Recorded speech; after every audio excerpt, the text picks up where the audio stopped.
Hello, everyone. Welcome to Tales from the Bridge. My name is Tristan. My name is Sam. And my name's Kevin. This is a one-year recap episode. Woohoo! Is that what we're going to call it, guys? I think so. A year in review.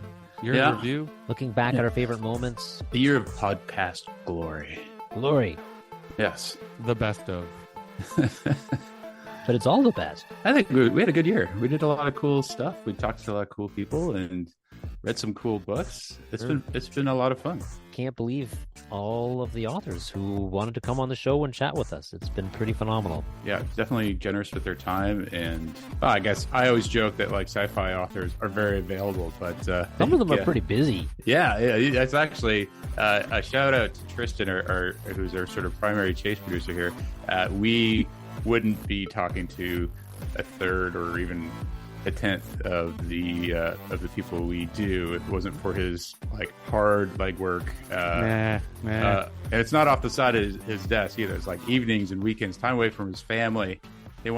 His daughters don't even know what he looks like some of the time. It's all fun. It's super fun doing this. So I love doing it. So we're going to talk about kind of our best or our favorite moments, like favorite interviews, maybe favorite books. But we've got a few other things to talk about as well, like what we're going to do in the next little while. Yeah, lots to talk about this episode. All right, let's make our way over to the bridge.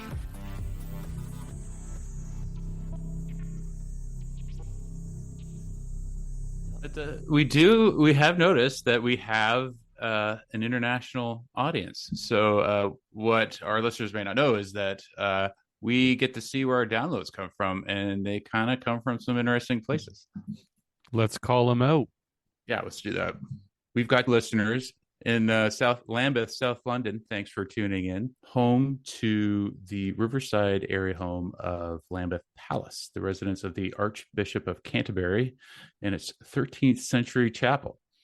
Wow. So who knows? There's the Imperial War Museum is there as well. Plenty to see and do, or maybe there's nothing to do there, and that's why they're downloading our podcast. Either way, we appreciate your listening. We got listeners in Dublin, listeners in Denver, Colorado, Madrid, Washington, some in California, all around the world. Mm-hmm. And quick shout out to Waukesha, our listener in Waukesha, Wisconsin. It's just fun to say, and so thanks for tuning in as well. And we got someone in Irbid, Jordan. Hope all is well over there, and thanks for tuning in. That's kind of cool. And it's just sort of fun to see all the cities and countries that pop up. And you know who else we should shout out to is our podcast listeners may not realize that this is also a radio show. Our show is broadcast on old-fashioned electromagnetic waves on CFRU Radio 93.3 FM in Guelph, Ontario, Canada. So those listeners of ours who are listening over the airwaves on Thursdays at 9 a.m. Eastern, welcome and thank you for listening. We appreciate it. Yeah, and if you go to talesfromthebridge.com, you'll get all of our episodes, but you can also look at them at cfru.ca. And then anyone who would love to listen to anyone around the world and all these amazing places that we're seeing on our list here, if you want to check out some really good college radio, go to cfru.ca. The variety of shows on CFRU, it's just, there's so much entertainment there. I love the music. There's some really weird shows that play some experimental music, minimalist classical music. There's some good talk shows as well. But CFRU.ca, go check it out. Nice. What else we got? I have a challenge for you guys. I didn't tell you. I didn't tell you about this. I have a long-term goal challenge for us as a group here at the podcast. Okay. Now this challenge can extend over to our listeners. The challenge is at some point, whether it's a year from now, 2 years from now, or 3 years from now, however long, if we get there, I would love to talk about the entire Expanse series. Oh. And so the challenge is, can we all give a little bit of effort once in a while to reading more of the Expanse? Because I believe there are 8. Actually, Sam, you're the expert here. I think you've read the series. I haven't read the last one. I think I've got 1 or 2 to go. I'm big fan of the series, big fan of the TV series as well. Yeah, happy to jump back into that and reread and rewatch and have a special on that. That'd be fantastic. Yeah, So I'm basically doing one a year, but I'll speed that up if I can. I know, Kevin, you're at least a couple books in. yeah, I'm four in. Four And in, okay. 4 of 10. So there's 10, Whoa, okay. 10 in the series, and as far as I can tell here, and yeah, I'm into the fourth, so I'm gonna have to. I got 6 to go. All right, I accept your challenge, Tristan. It's gonna take a while. We'll see how it goes, and maybe every once in a while we'll check in, see how we're doing. And then listeners, if you have not read, join us. Like this is a great series for to read one a year or two a year if you can. I love the first book. The second book, I liked it about the same, and then this third one, right from the start, I'm like, oh, here we go. Now this plot is really expanding now, pun intended. Yeah, it really does sort of pick up steam as you go, and there is 10 books, but some of those are novellas. So there's, I think, a few of those are shorter reads, if I remember correctly, and I haven't read those. But yeah, it's one of those sort of there's lots happening, but it really starts clicking. It really finds its feet. You're right, like third book, and then it's then you get to really go places with that series. And yeah, like I said, happy to go back to that world. Then we should do a special episode where we talk about it once we're all through them. Well, then you got the TV show and a few things to talk about there, but challenge accepted. Challenge accepted. It might take 3-4 years, 5 years. We'll see. We'll see. Kevin's on book. Last time I checked in with you, Kevin, you were on book 2, and I had just finished book 2. So you're ahead now. Well, I've been doing the audiobooks as well. Bumping through them. Nice. You guys, what was your favorite interviews over the last year? The one that's really stuck for me is Mary and Naomi. They really were a delight, and it sort of opened my eyes to a whole graphic novel scene that I wasn't aware of, with their archives that they've been doing, and that sort of alternative artist scene that's sort of happening in California and San Francisco, and the great talent and work that's happening there. After our chat, I kind of went down the rabbit hole, and there's just lots of cool art and stories being told and art being done, and lots of talented people have formed something of a community, at least in that social media circle that I was sort of been glommed onto since that conversation. And so for me, that's one of those conversations that sort of stuck with me throughout the year. Yeah, I agree. There's like a lot of hustle in that industry, and Mary and Naomi really seems to be a part of that hustle, and the effort that they put in to promote themselves and to kind of get part of that community. It is pretty awesome. And I wouldn't know about it. I wouldn't know about it without you and Tristan thinking to bring them on the show. It was a pretty awesome episode. I don't know what it was about the last 2 interviews we did, but we had Kate Elliott not long ago and Hugh Howey. And those were, I just love those. Like we had great conversation with both Kate and Hugh Howey, and I don't know, they were inspirational. They were optimistic. It was not. Not that we talk about the gloomy stuff all the time, but sometimes we do because we talk to science fiction authors. It was just, I don't know, really refreshing. I really, really enjoyed those 2. Kate was another really fun one. Hugh as well. Hugh was a lot of just an interesting guy to talk to, and Kate was someone who was totally fun, and I would never want to cross Kate Elliott. She's just super cool, and I also get the sense that she doesn't take the business from anybody.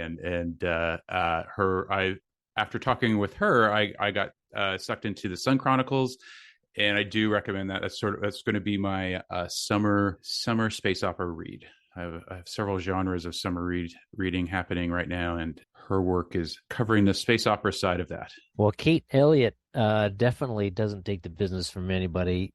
She's a pretty hardcore martial artist, and so she gives the business, if anything. And she could hit you with a paddle too, if she's got one close by. That's right.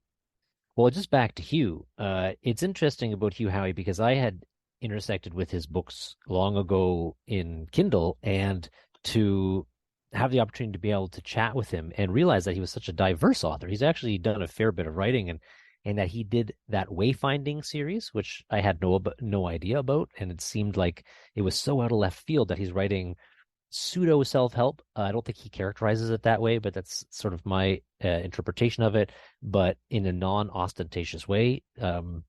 Totally down-to-earth guy. Despite the successes he's had with the shows, the release of Silo on Apple Plus and the upcoming series on AMC Beacon 23, and they're now filming the second series of Silo. So he's executive producer on all of those as well. And here's an author doing very well financially, but also in terms of career growth. So that was really neat to see.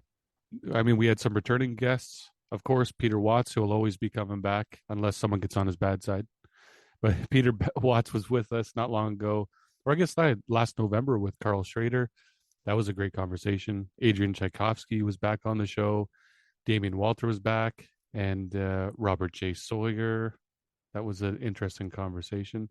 Well, let's go back to Damien Walter for a second, because he came on the show because he did not like the fact that folks on this program had the gall to badmouth Ian M. Banks. Sam. Yes, nice one. Yeah, and I stand by my player bashing. of games. Yeah, the dislike of player of games by Ian Banks. Yeah, Ian M. Banks I love Ian M. Banks. He's one of my very favorite science fiction authors.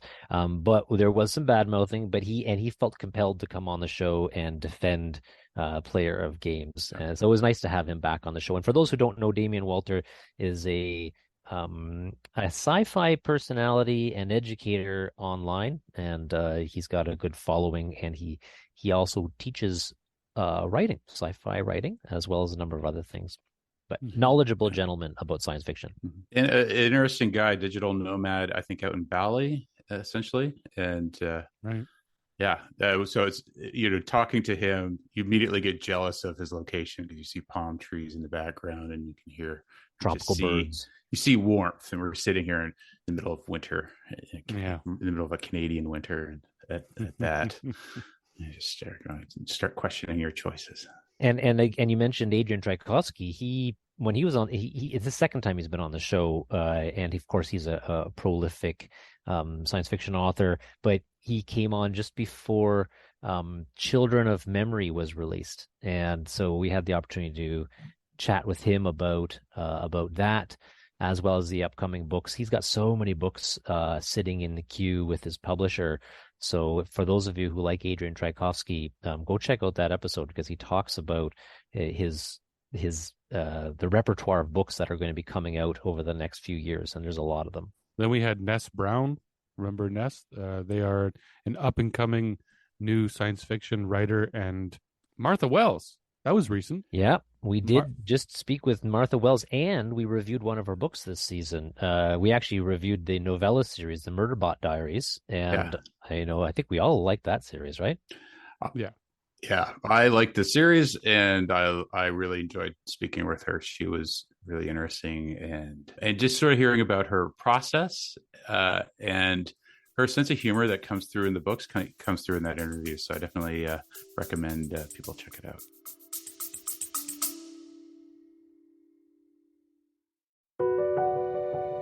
Ever wondered what it takes to make it in the movie business? Peel back the curtain with 4-6 Success Filmmaking. 4-6 Success Filmmaking is where filmmakers share their stories and the secrets. It's beyond competitive out there. There have been movies that it's taken me 10 years to get made. Don't wait to create. You've got to just keep making stuff. Tune into 4-6 Success Filmmaking for your dose of cinematic realness, direct from the voices that have lived it.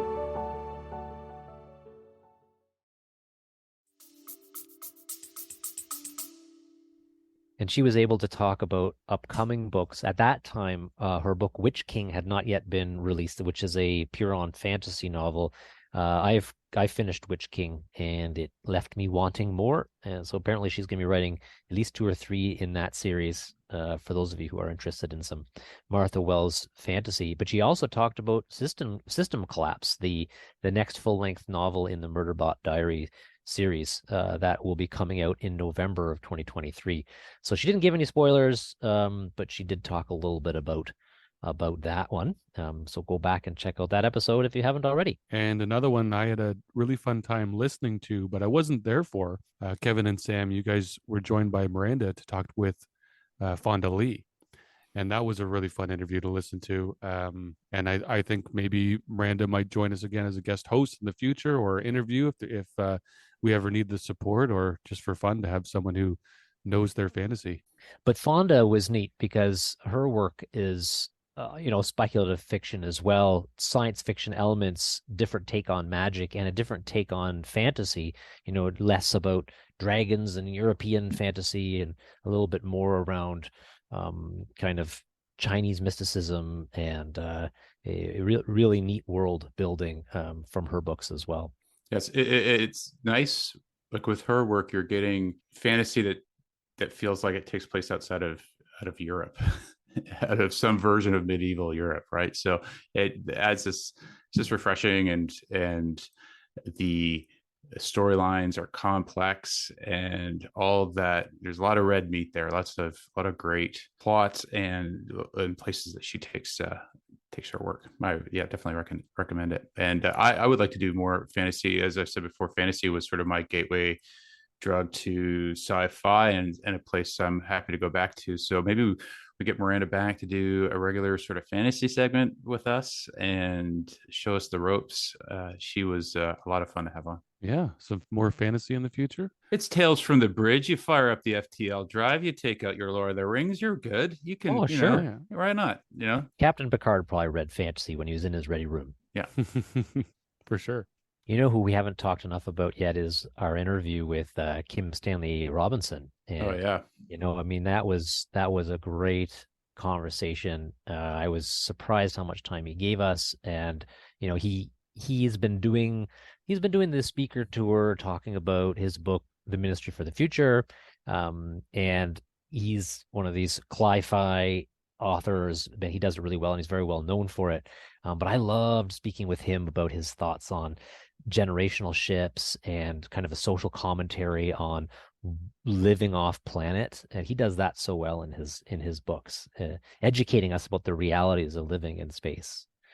So that was a great conversation. Yeah, he does a great job of taking this idea of this myth of space colonization kind of and turning it on its head, and suggesting you're almost certainly going to be living in a bubble. The idea that we'd be able to live on another planet, just use up ours and move on. It's a fallacy. We're living probably on the only biosphere we're ever going to be able to live on, and he covers that in a lot of his works. And if you want to see what the future is going to look like, you can just read his work. His cli-fi definitely feels predictive. With the heat wave happening right now in India, if you go and read Ministry for the Future and read the opening chapter in that, it's hard not to look at the short-term habitability of certain parts of this planet where there are currently millions of people. So it's an eye opener and an excellent interview. Definitely recommend people check that out if they haven't already. And New York 2140, another Kim Stanley Robinson one, where it's nearish term, right? Kind of 100 years in the future. What does Manhattan look like when sea levels have risen, based on climate modeling? Like he's not making any wild stabs here. He's taking what climate models are saying around sea level rises and figuring out how far the water will go up Fifth Avenue and in Lower Manhattan, and what happens in that real estate market and how they manage it. And and it's not preachy. It's just, this is what it's going to look like. And so he painted a really compelling picture of how people can live with it at that time. It was an interesting book as well. And he's a prog rocker too. So is Peter Watts, and so is Kevin J. Anderson. He wrote a book alongside Neil Peart, the drummer from Rush. So there's a theme there. I love talking about that with the authors that are into music, and I'm fascinated with with music and this crossover with sci-fi, because there's something happening there with prog rockers and sci-fi. It's a prerequisite for being a good sci-fi author, I guess. Well, does anyone have a favorite book from this past year? Yeah, lots of great books. Yeah. Yeah, me too. I think I don't know that I can pick my favorite. That's a hard thing to do, but I have to say one that I really want to talk about was Dennis E. Taylor's Bobiverse books.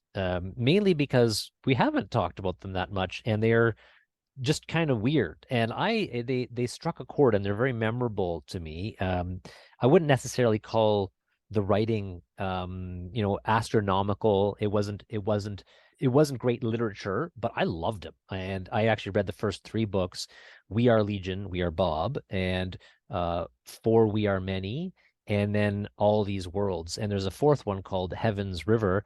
And it's a story of what would happen if you could have a self-replicating artificial intelligence inside of a spaceship that could recreate itself innumerable times, and what would that look like? And he explores that really, really well. And I thought it was a fun series, and we talked about that book a little bit. We have not yet spoken with him, but I would love to do so. Those books go down as the most fun books of this year. Yeah, like they're just, the pages turn themselves. It's just so easy to read. I mean, young people could get into these books very easily. They're appropriate for everyone, and easy to read. That's and a gateway to sci-fi. If someone's like, yeah, I'm not really into sci-fi, like that's a gateway book right there. That series. Yeah, the most fun books of the year for me. Definitely, I would have to say Kevin's choice there. The We Are Legion. We Are Bob. The Bobiverse series. Yeah, I agree. I listened to it was my first positive audible book experience too. I listened to, I think, all but the latest one, commuting to and from work, and there were a couple times I was stuck in traffic, and I was happy to be stuck in traffic, just so I could continue, get one more chapter done. Definitely, yeah, I agree with that wholeheartedly. Funnest book of the year for sure. Close second would be the Murderbot Diaries, but the Bobiverse one was funny, and it had cool science. It had interesting ideas about civilizations and technology. It really covered a lot of ground and made it very accessible. I think my favorite book of the year, though, would be one of Kevin's choices, Red Rising by Pierce Brown. It's just, I love that book. That was good. I think one of my top books was Light from Uncommon Stars by Raika Aoki. That for me was just a great display of creativity and stretch the bounds of what sci-fi can do. An interesting story with characters that you don't see very much of in literature. And I think it's sci-fi has created a space for new voices, and this is a great example of that. If you it's got, you got to deal with the devil, you've got aliens, you got amazing donuts, a trans lead, a prodigy, it just comes together in this really wild mix that just absolutely works, and defying all sorts of categories. So anyways, not to label anything here. Yeah, it was a very original, and I think that's why it's getting the attention that it deserves. It's very original. Mm-hmm. Yep. Well, and I noticed a theme, and the theme comes from my picks. I didn't intend on this, but I seem to have selected a lot of British authors. Peter F. Hamilton, and then finally, just our last book was Alistair Reynolds, and they're all British authors and British space opera authors. So apparently, I really like the British space opera. But yeah, this season, if anybody felt like there was a lot of that, there actually was, and it wasn't on purpose. It just seemed to happen. We had Peter Watts and Carl Schrader, who are both Canadian authors, on our show this season. What science fiction, science fact stories stand out to you guys? Was there any in particular that stand out? I like the kilometer wide ring. Oh yeah, the gravity thing is a problem, right? So if there's a cheap and elegant solution, like the one we talked about in our last episode, that would be, I think, really important and a really cool one for sure. I think my favorite science fiction science fact from the last season was the one where we talked about how to escape from our if our universe was a simulation. And there was an author who wrote a scientific paper proposing some potential ways to A, detect whether or not we are in a simulation, but B, if we are in a simulation, how could we escape from it? And it's just, it's so out there. It's such a funny concept. It's so sci-fi, and yet somebody wrote a scientific paper about this with very practical suggestions. That one, reading through that and prepping for that particular episode, I had a lot of fun. Yeah, love talking about that. That definitely sticks with you, right? Then you start thinking too much, and then you have a gummy, and then you just go right down the rabbit hole. I'd get so much anxiety if I did that. Simulation, Jesus. And Kevin, can I say that the science fiction, science fact are always great. I think you do a really good job. They're well researched. They're slick. They're always entertaining. And if we can, I know this is a little self-congratulatory, but I think you do a great job with those. And I really like our episodes where we kick off with that. And it's always something cool. So, well, thanks. I mean, they're certainly not well researched, but I appreciate the sentiment. You deliver it in a very convincing way. We believe you. I believe you.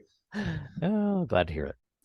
What's coming up next season? Well, yeah, I think so. It's summertime. We're all pretty busy. We got a lot going on. I think Kevin's on a rocket ship to orbit Earth this summer, isn't he? He's going on one of those trips with Bezos. Yeah, it's actually Elon and I were going. Oh, up. you and Elon, okay. Mm-hmm. So you're hanging out for a little while. Yeah, you're out for a few weeks, but we got a busy summer coming up. So we're gonna take a little bit of a break from the bridge. Well, I'm already excited to get going in September, and we're still going to put out some content over the next few weeks. We've got some really interesting stuff coming out in the next few weeks. We've got, if anyone's been listening to us for a while, just under 2 years ago, we did an episode with Neil Blomkamp and Peter Watts, and it was a 40-minute episode, and we've got an extended cut that basically doubles that. And so if you want to find out the real story about Peter and his arrest at the border, you want to hear this episode. Yeah, it's a good story. That was a tough one to leave on the cutting room floor. At the time, but Neil Blomkamp also has a new movie coming out, Gran Turismo, a summer blockbuster in the next few weeks. So what a good time to do that. And then when we're back in September, we're going to keep doing the same thing that we do now. We're going to have authors. We're going to be doing books. We've got a Kurt Vonnegut book, The Sirens of Titan. That's going to be the first book that we talk about in September. And I can't wait to start connecting with more guests to find out who wants to come on the show. And we might have some guest hosts joining us. Is that right, guys? Yeah, for sure. Yeah. We got a couple of interesting people. We've got Miranda, and if we do more fantasy work, and I've got another friend who I'm trying to convince to come on. He's a pretty talented guy, and so I won't call him out by name, but I'm pressuring. I'm putting the pressure on him. The three of us will all have a barbecue over at my place, and we'll bring him over and twist his arm a little bit with no gummies. No gummies, though. I'm not going to make that promise, Tristan. We'll see what happens. Geez. We'll see you put a gummy in a burger. Whatever it takes, man. Whatever it takes.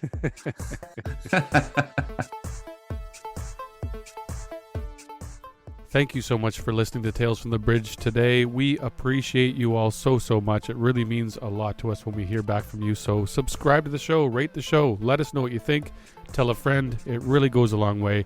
Next episode is going to be a Trivia from the Bridge episode with David Menken, who's a voice actor. He did Luke Skywalker in one of the LEGO Star Wars video games. He also is doing voice work in the new Final Fantasy video game. Also, Joseph Marcel, who played Jeffrey in Fresh Prince of Bel-Air. And I know what you're thinking right now. That's not very sci-fi. You will be surprised. We talk about one book, the Illuminatus trilogy. That's a neat little nugget. Also, did you know that he was in a Doctor Who episode? Did you know that he did voice work in the Sandman audiobook? There's a lot to talk about in that episode. It was a super fun one. Please join us for that one. And then after that, Neil Blomkamp and Peter Watts. The extended cut. You want to hear about Peter Watts' arrest story at the border? That's what you want to hear. Tune in for these episodes, folks. Enjoy the summer. Thanks for joining us today. Until next time.